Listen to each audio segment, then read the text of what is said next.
Hello, নমস্কার। আমি আবার এসেছি একটা তরকারি নিয়ে, সয়াবিন ফুলকপির কারি। কড়াতে তেল দিয়েছি, ওভেনটা জ্বালাচ্ছি।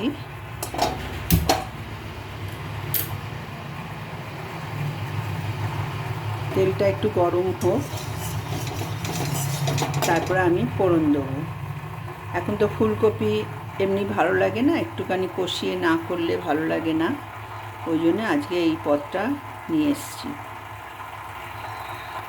এখানে আমার সবজি সব ভাজা আছে, আলু ফুলকপি সব ভাজা আছে, সয়াবিন সেদ্ধ করে রাখা আছে, আর এখানে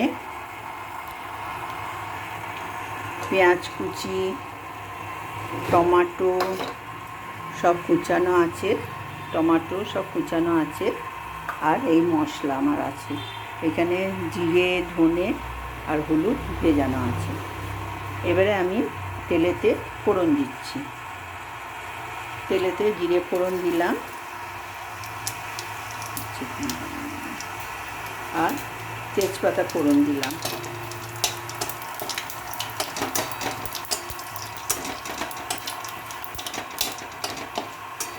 এবারে আমি পেঁয়াজগুলো ছাড়ছি।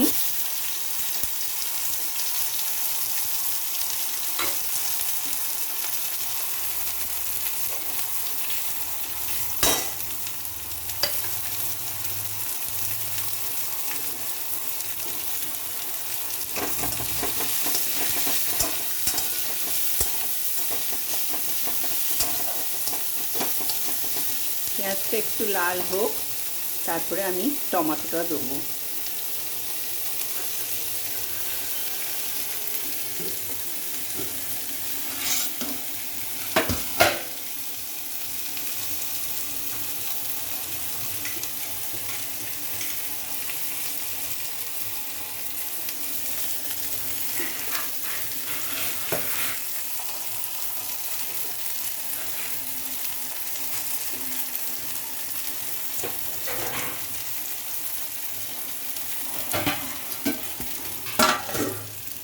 পেঁয়াজটা লাল হয়ে গেছে, এবারে আমি টমেটোটা দিয়ে দিচ্ছি।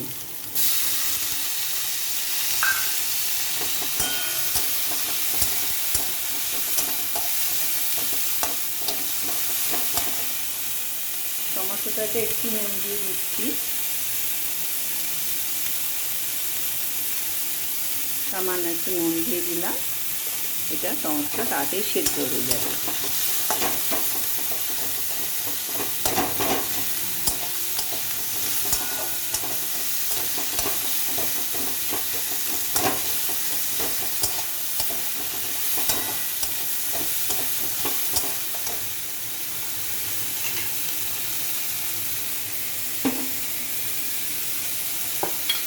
টমেটোর সঙ্গে আমি এই সয়াবিনগুলো দিয়ে দিচ্ছি।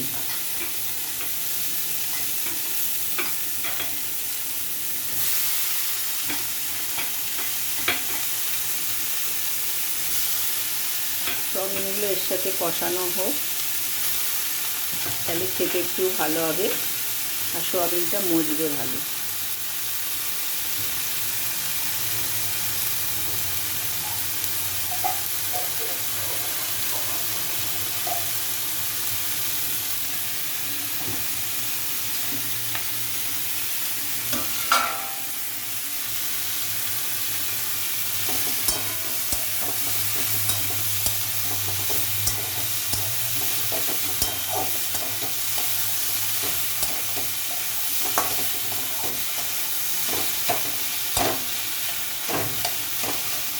এবারে আমি এই যে মশলাটা ভেজানো আছে, এই মশলাটা ঢেলে দিচ্ছি। জিরে ধনে আর হলুদ। এবারে রসুন দিয়ে দিচ্ছি, 1 চামচ রসুন দিয়ে দিলাম, আর এই আদা বাটা দিয়ে দিচ্ছি।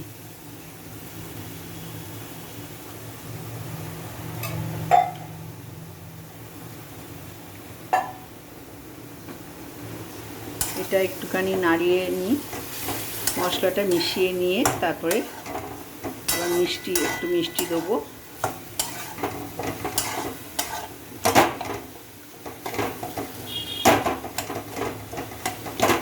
এখন ফুলকপি এরকমভাবে রান্না করলে এখন খেতে ভালো লাগবে।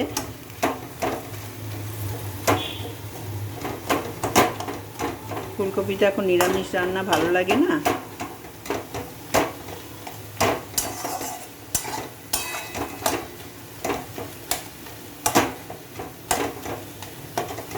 এর আগে একবার করেছিলাম ঘরে, খেয়ে দেখে ভালো লেগেছে, তাই এটাকে করছি।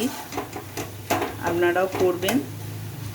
এতে ঝালটা কম দেয়া আছে, ঝালটা দেয়াই নেই বলতে গেলে হয়, একটা লঙ্কা দেয়া আছে, কারণ কি আমার নাতনি খাবে তরকারিটা। আপনারা আপনাদের ঝালটা আপনারা বুঝে দেবেন। এটা একটু কষানো হলে, আমার তো আলু টালু সব সেদ্ধ হয়ে আছে, যে আলু সেদ্ধ হয়ে আছে একদম, কপিও ভেজেছি নুন হলুদ দিয়ে, সেদ্ধ হয়ে গেছে,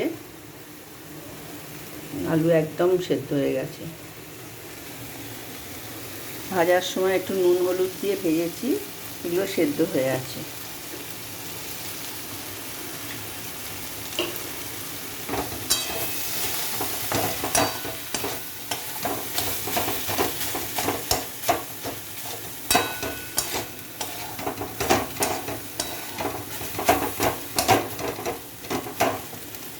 এবারে আমি এটা কষানো গন্ধ বেরিয়ে এসছে,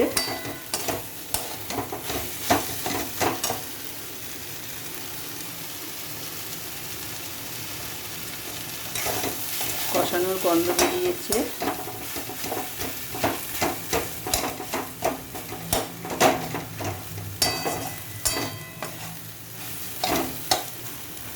এবারে আমি এই সবজিগুলোকে দিয়ে দেবো, আলু কপি সব সবজিগুলোকে দিয়ে দেবো।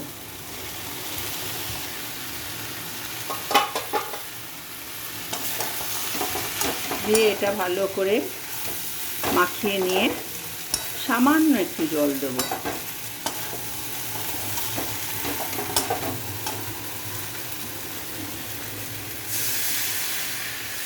একটু জল দিলাম, মশলাগুলো পুড়ে যাবে তা নাইলে।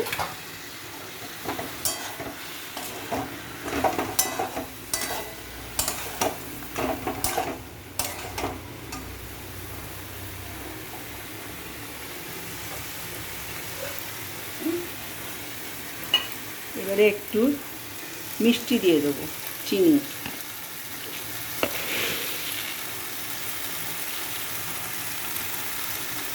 আর দেবো না, আপনারা আপনাদের পছন্দ মতন মিষ্টি দেবেন। আর নুন দিয়ে দিচ্ছি, এবারে পুরো নুনটাই দিচ্ছি।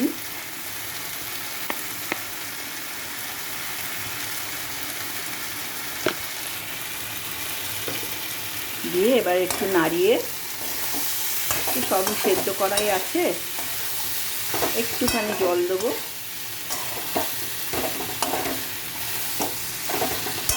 দিলেই জলটা ফুটে উঠলেই আমার সয়াবিন ফুলকপির কারি তৈরি হয়ে যাবে।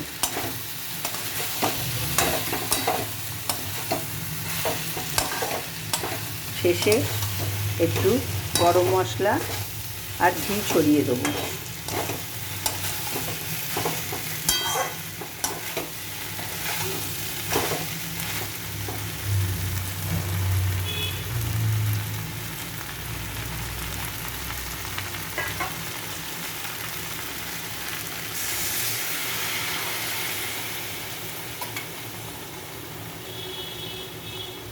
হয়ে গেছে আমার।